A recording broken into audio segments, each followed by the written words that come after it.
untuk Engkau selalu ada bagi kami. Kami naikkan syukur kami bagimu. Terima kasih Tuhan. Dalam segala keadaan, Yesus Kau selalu ada. Ku percaya Kau besertaku. Pergumulan tetap ada, namun Kau jawabannya. Ku percaya Kau harapanku.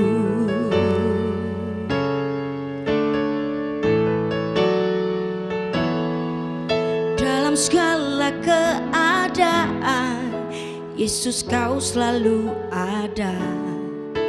Ku percaya Kau besertaku. Pergumulan tetap ada, namun Kau jawabannya. Ku percaya Kau harapanku. Yesus, aku percaya. Yesus, Kau selalu ada. Yesus, aku percaya. Selalu Kau jawabannya.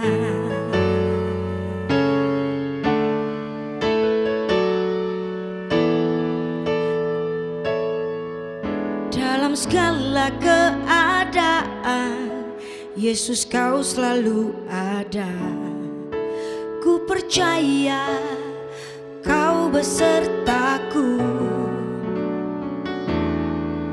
Pergumulan tetap ada, namun Kau jawabannya. Ku percaya Kau harapanku.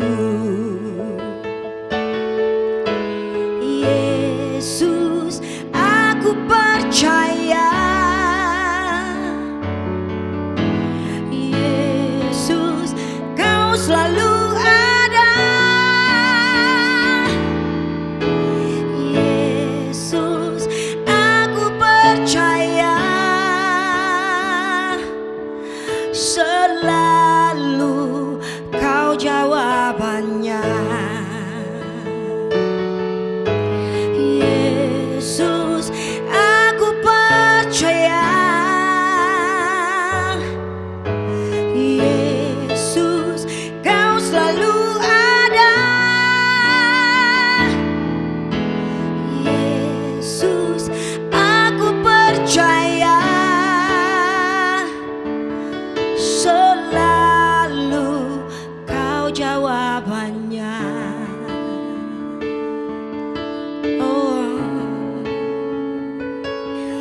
Kami percaya kepadamu ya Tuhan. Engkau jawaban bagi kami.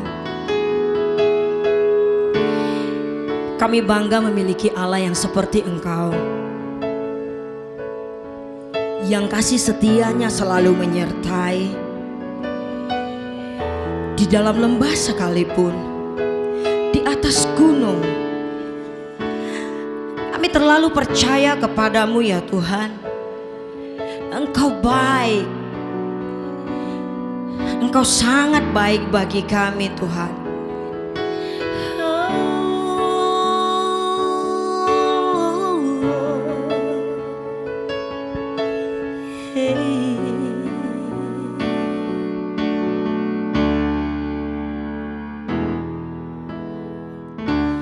All my life you have been faithful.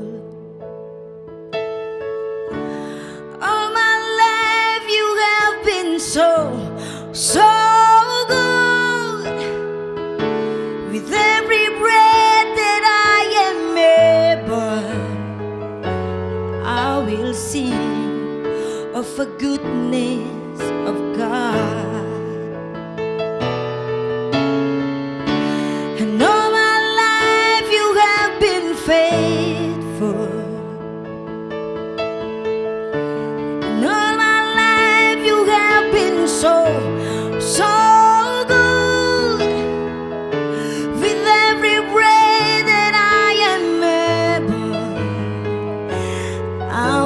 sing of the goodness of God. All my life you have been faithful. All my life you have been so good. With every breath that I am able, I will sing of the goodness of God. Oh, ku percaya kau selalu ada. Oh, kau selalu ada.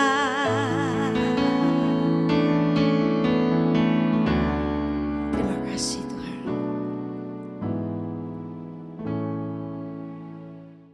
Shalom warga kerajaan, selamat pagi, selalu semangat. Kita bersyukur kalau sampai hari ini kita ada, itu semua karena kasih karunia Tuhan.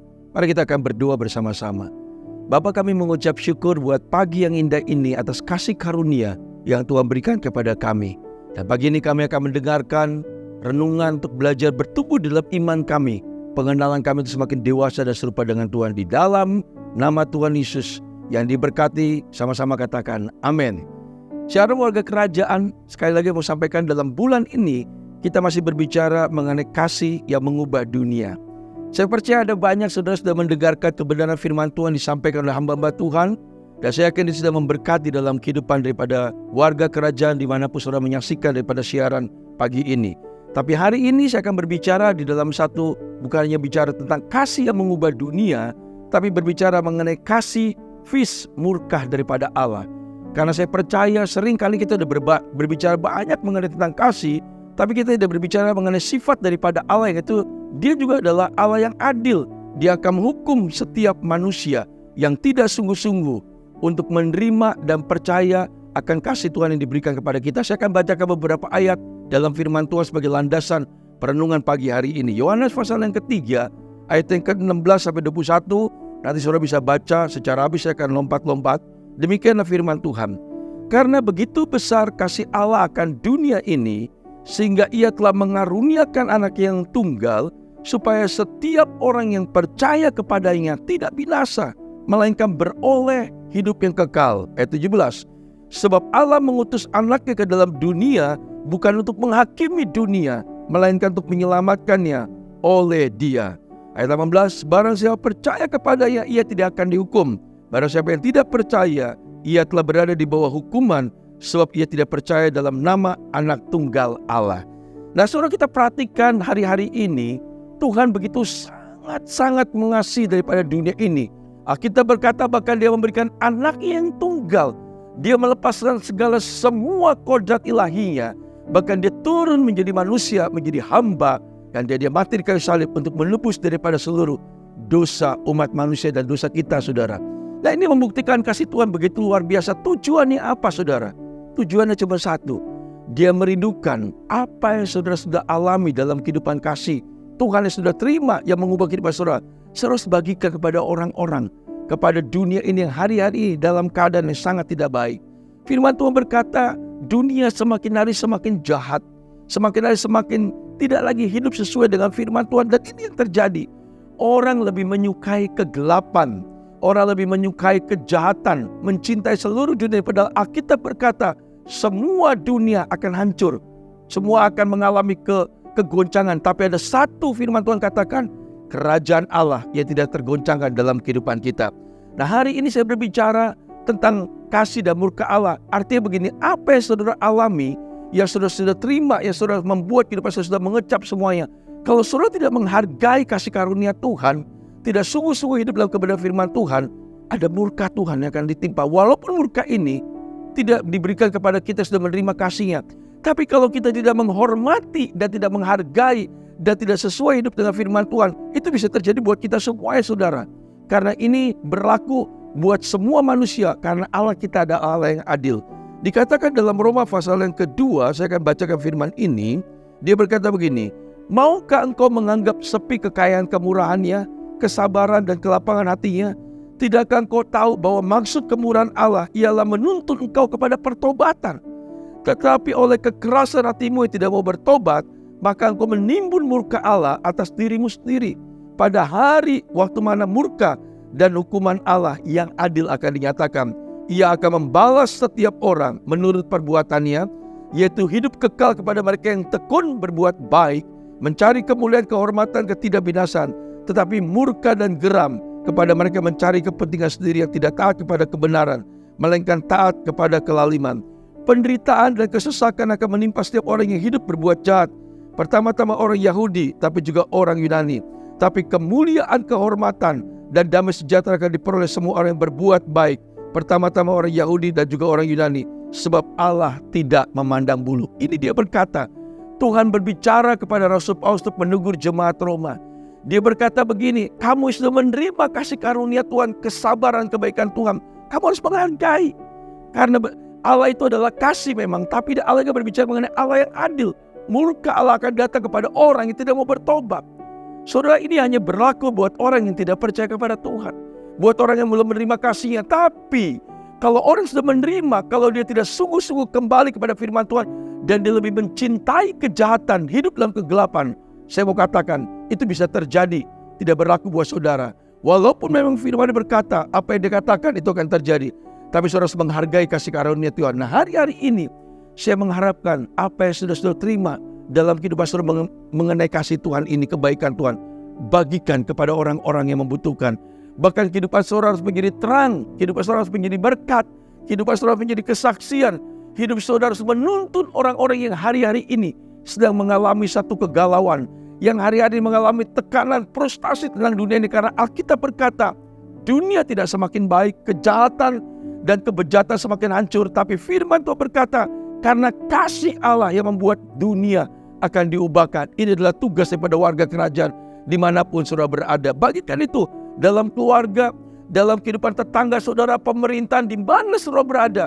Bagikan kasih itu dan lakukan kebaikan yang saudara terima, sehingga orang berkata gini, aku mau kenal Tuhan Yesus yang kamu sembah di dalam kehidupanmu.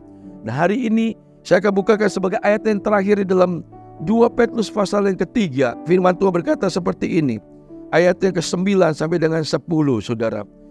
Tetapi dia berkata gini, Tuhan tidak lalai menepati janjinya, sekalipun ada orang yang menganggap sebagai kelalaian, tapi Ia sabar terhadap kamu, karena Ia menghendaki supaya jangan ada yang binasa, melainkan supaya semua orang berbalik dan bertobat. Saudara baca di rumah, di dalam 2 Petrus 3 ayat 9 sampai 15 berkata gini, kesabaran, kebaikan dan kasih Tuhan tujuannya supaya saudara bertobat, menghargai kemurahan hati Tuhan, jangan bermain-main. Nah, hari-hari ini saya mau katakan, kalau ada di antara saudara yang sudah mengalami kasih Tuhan, jangan bermain-main lagi dengan hidup dalam kegelapan mencintai dunia ini. Karena dunia ini akan hancur, semua akan digoncang, tapi hanya kerajaan Allah yang tidak tergoncang. Mari hari-hari ini, dengan apa yang saudara-saudara alami kasih Tuhan, kebaikan Tuhan, mari kita bagikan supaya dunia ini pun juga mengalami kasih dan kebaikan Tuhan, sehingga tidak dihancurkan, tapi mengalami satu kemurahan supaya semua orang berbalik dan bertobat terima Yesus. Terima kasih Tuhan, kami bersyukur buat firman ini. Saya percaya hari ini yang mendengarkan daripada seluruh kebenaran firman Tuhan, di mana saudara berada, saudara akan mengalami kehidupan saudara menjadi berkat, dan dunia ini akan diubah melalui kehidupan orang-orang yang percaya, yang sudah mengalami kasih Tuhan. Terima kasih Bapa, hanya di dalam nama Tuhan Yesus kami sudah berdoa dan mengucap syukur. Haleluya, amin. Tuhan memberkati warga kerajaan di mana berada.